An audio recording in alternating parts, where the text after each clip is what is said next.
Hey guys, so I had a few different clips to play and I was gonna link them all together, and then we were talking and it just doesn't really fit how I felt today, so I'm just gonna be sharing this clip and one other.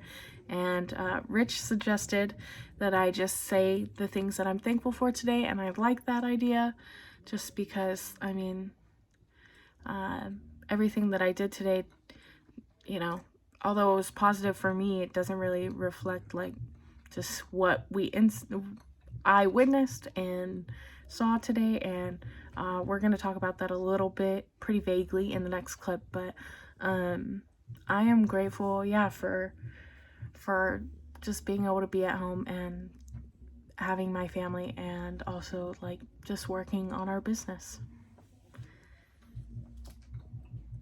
Yeah. My turn? He's chewing. Yeah, your turn. Yeah, I was just telling Sarah how grateful I am for high school football today. Yeah. It's the little things that bring me joy, and that's one of those little things. And especially that my son is playing. But I've been to many high school football games that I have no relation to any player on the field. I just enjoy watching the sport and just seeing kids compete.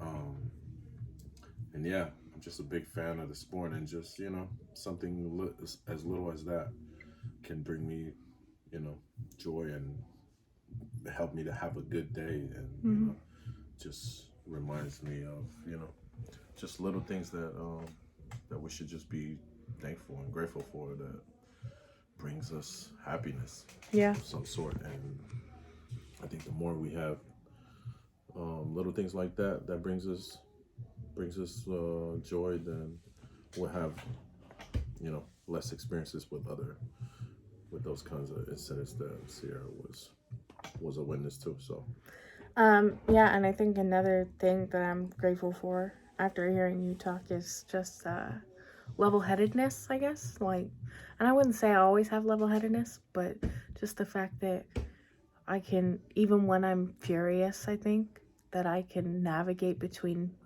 right and wrong. And I think the gospel definitely helps me with that. And just knowing that I can, take deep breaths and then pray about something and then have, some sort of either relief or answer of some sort. I know that sounds kind of like super religious right there, but just, yeah. Level-headedness is definitely something that I think sometimes we're so mad that we can't even, comprehend what we're going through. So, I'm going to play the next clip, and I will see you guys tomorrow. Hi guys. So today, I didn't really do any of the things that I planned to do, which is kind of just the statement of my life lately. But it was Isaiah's first football game, yay! yep. And I'm not sure if we talked about it on the vlog, but we definitely talked about it on our podcast. When we first found out Isaiah was going to have a season, they told us no family members, that it was going to be live streamed. I think they ended up saying one family member because they didn't want to live stream it, honestly. But Rich... Yeah, because I don't think they did. Yeah, I don't think they did. But Rich ended up getting to go, and that was really exciting for him. And could just tell how happy he was and how happy Isaiah was that his dad got to go. So, how was it? It was good. Yeah. Yeah, it was good. It was exciting. High school football, I always enjoy high school football, so it was really exciting. And then to see Isaiah make, the improvements he made during the off season, and finally seeing him put it together into a game. It wasn't a real game. It was more like a scrimmage, Yeah. where they only run offense and defense, no special teams. But yeah, and then it was good to see him play tight end. I don't think he's ever played that position Right. before. Just a couple of weeks now. Yeah. So he didn't get any targets. He got a few tackles. He got a few good blocks in there. But it was the first practice game, and You know, the coaches needed to see everybody play, and so it was good. Yeah, the Just best part glad about they it got, was it was practice, right? yeah, So just glad they got the first one out the way, and he was disappointed in himself. You know, he's always a little extreme, and you know, just talking to him after the game, and yeah. you know, he even asked me. He's all like, "Just be honest. Did you expect me to do more?" I was like, "Yeah, a little bit. I thought they was gonna pass more. You know, so I was hoping you would get at least one target, so I can see how you do playing tight end. But you know, I said you did good with the little opportunity you had. He had one missed tackle in the back. He could have had a sack, which he missed out on. But I told him he looks a lot faster out there. So yeah, it was good. Nice. Okay, cool. So during that, Rich and I were kind of FaceTiming the whole time during the football game because we came up with this chart to incentivize Isaiah's game so that he can, you know, earn a bit of money and just, you know, I guess like For his for his hard work. yeah, for his hard Yeah. work. And that reminded me too. I was also telling him, even though he didn't make any highlights, you know, highlight type plays, but that, you know, he needs to appreciate the little things about football, like good blocking.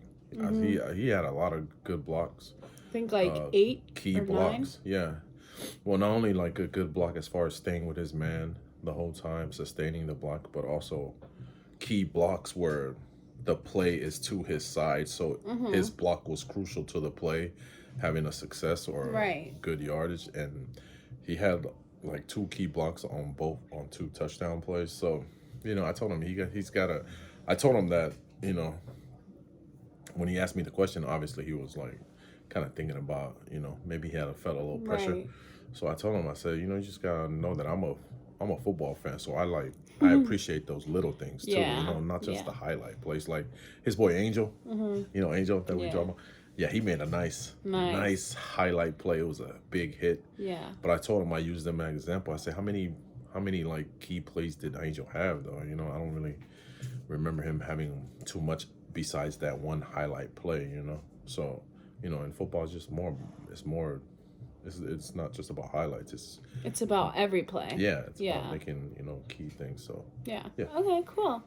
Well, during that, towards the end of the game, there was an incident here at the apartment that Rich was able to be on FaceTime with me while it happened.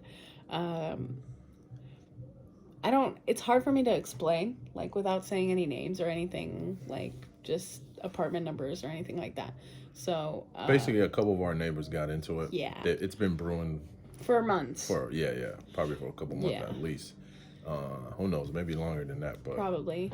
and you know, it's just off little things, parking situations, blocking each other. You know, just the littlest things. You know, and Yeah. then when those little things build up, you know, unfortunately, you know, if it's not handled, talked about, and trying to come to a resolution, then it just keeps building up to a certain point. And when one person says something like, you know, not word for word, but like says something in the effect of, yeah, he gonna get it someday, you know, one of those things, then, you know, usually those thoughts like turn into action. So Yeah.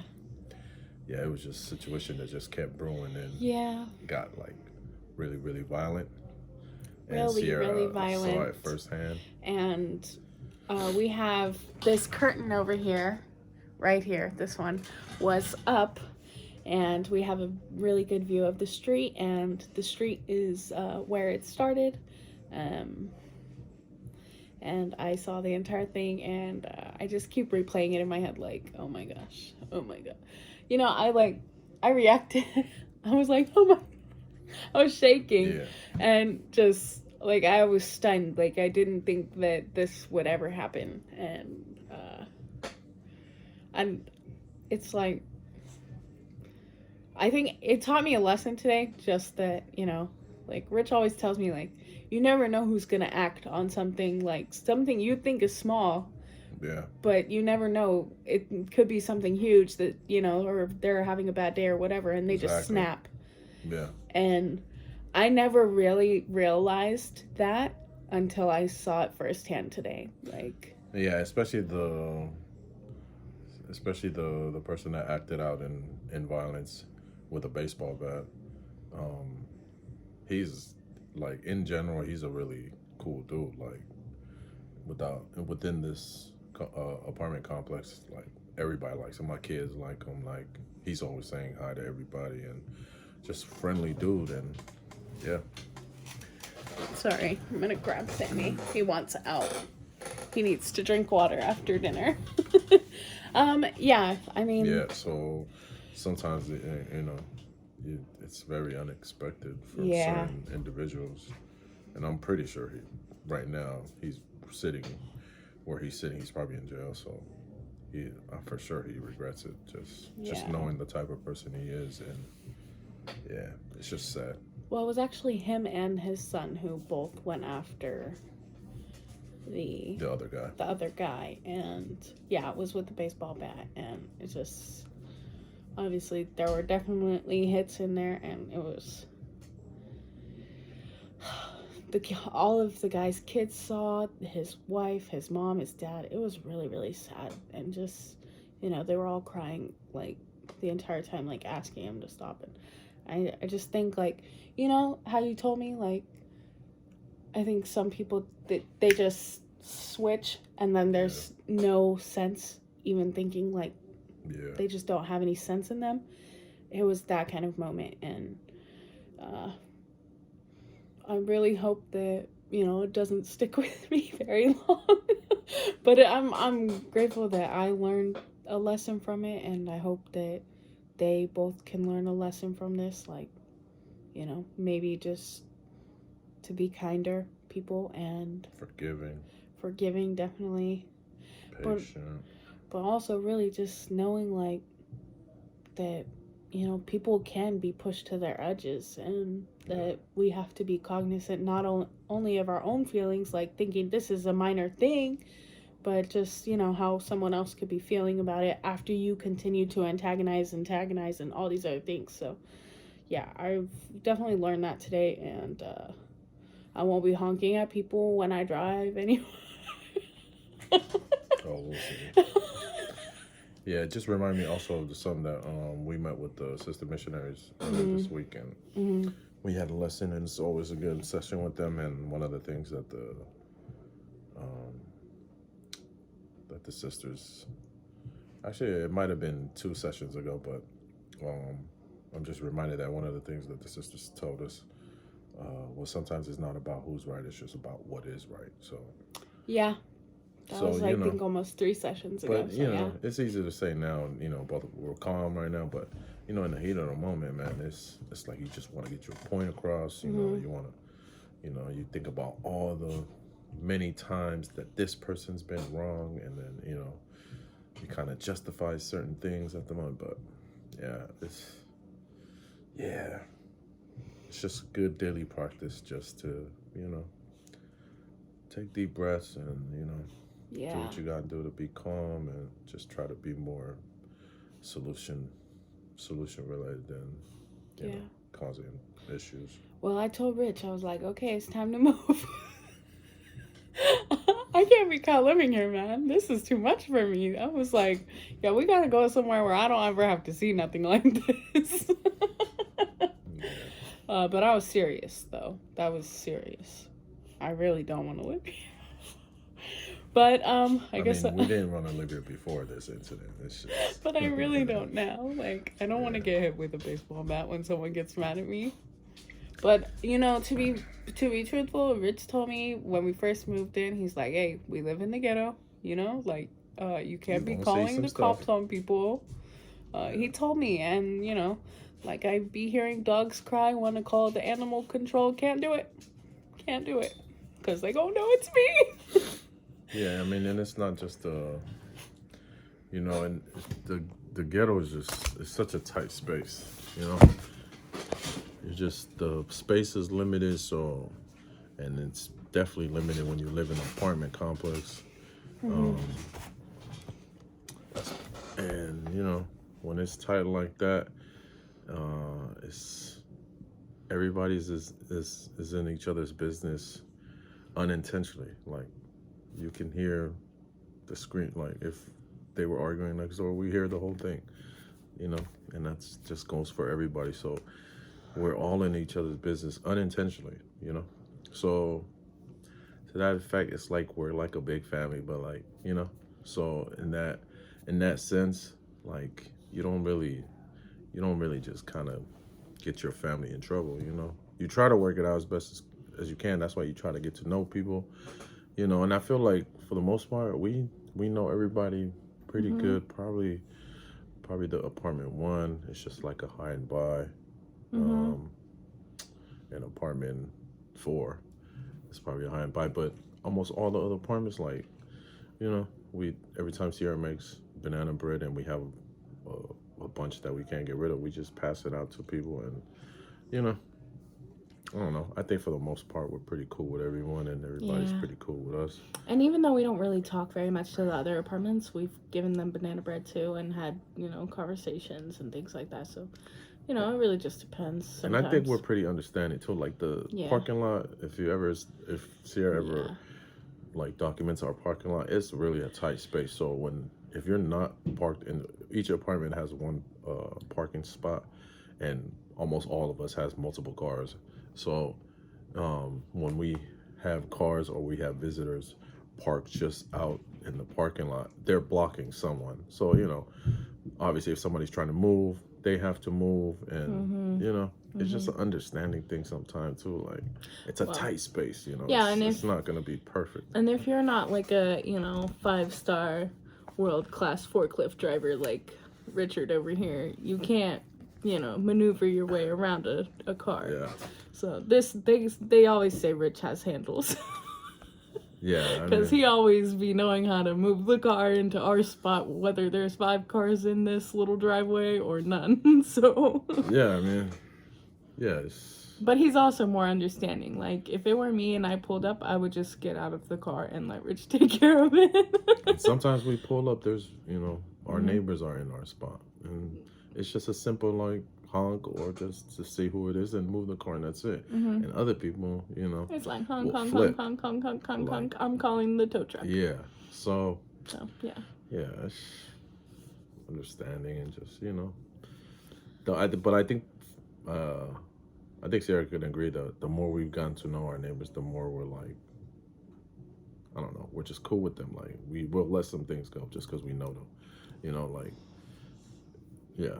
In the beginning, when we don't know anyone, yeah, it was different. Like I don't know. I still be kind of that way, but I ain't gonna say nothing though. So yeah, I guess I am cool with it. Yeah, I'm always like, yeah, Rich, you can take care of this because I'm going inside. and He then definitely has more patience than me. and then the worst come to worst, we when we'll talk about some things, we'll be like, well, if we really want to help ourselves and not live here, we just need to make more money so we can get out of here. So we Yeah, kind of so just put it on ourselves to like yeah, do something about it. and that's actually a perfect segue. I have been cross posting all afternoon ever since that incident. So, just trying to put all of our items on different platforms so that we Yeah. can expand our business as much as possible. I've gotten like 4 offers already. None of them successful, of course, because they're low ball offers, but we're gonna find the right match. It's only been like a couple hours, so yeah. Anyways, we have big plans for tomorrow. I've already planned out the day. We're gonna go to Jamba Juice in the morning. Okay, Richard? Yeah. Oh yeah, I got a nod. I forgot that today's Friday. It felt like a Saturday all day. Oh, yeah, I know.